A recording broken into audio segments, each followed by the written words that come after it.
Wazo la kufanya kazi ya sanaa ya kutengeneza sanamu ya tembo lilikuja baada ya takwimu ambazo zilitolewa na serikali kwamba tembo wetu wanateketea. Takribani robo ya tembo wote wa Afrika walikuwa wanatokea Tanzania, lakini sasa hivi wengi wanakufa kwa kuuawa na kufanyiwa biashara ya meno yao.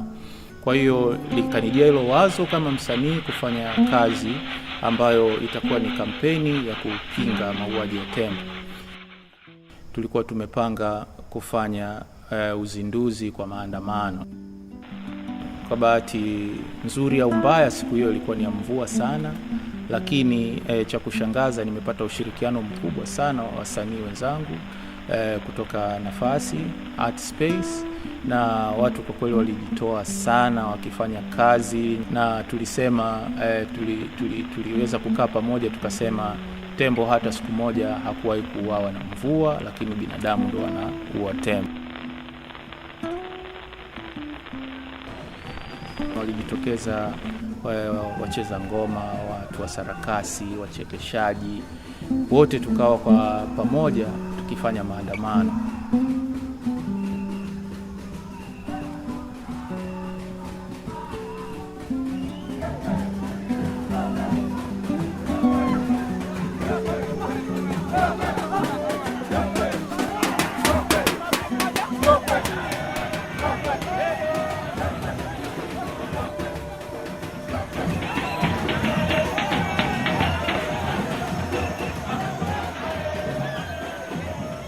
Imekuwa ni wakati mzuri kuzungumzia masuala ya hifadhi zetu na kuwalinda tembo wetu, kwa sababu tembo wana msaada mkubwa sana katika ekolojia ya misitu, na tembo pia katika kupotea kwake ni athari kwa ekolojia ya misitu na pia kwa wanyama wengine.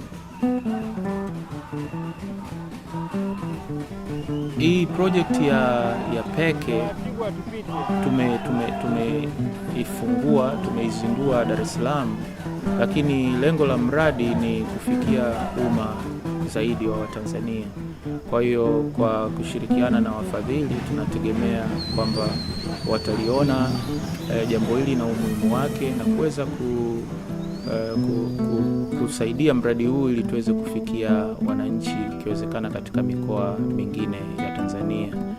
Na tunaona kwamba kwa kutumia sanaa inakuwa na nguvu sana kuwakusanyisha watu pamoja na kuwapa watu sauti, kwa sababu inaonekana sasa hivi tunahitaji sauti ya wananchi zaidi katika kukemea swala hili la uharamia wa meno ya tembo. Tunafahamu kwamba serikali ina dhamana ya kulinda, lakini sisi pia kama wananchi nafikiri tunahitaji kupaza sauti kukemea wale wahalifu ambao wanapenda kujinufaisha wao wenyewe na sio kwa maendeleo ya taifa zima.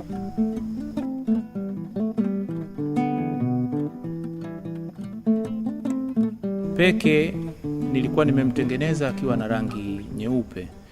Rangi nyeupe katika mtazamo wangu wa kisanii nilikuwa nataka awe kama kitambaa cheupe ambacho watu wanaweza wakaandika juu yake.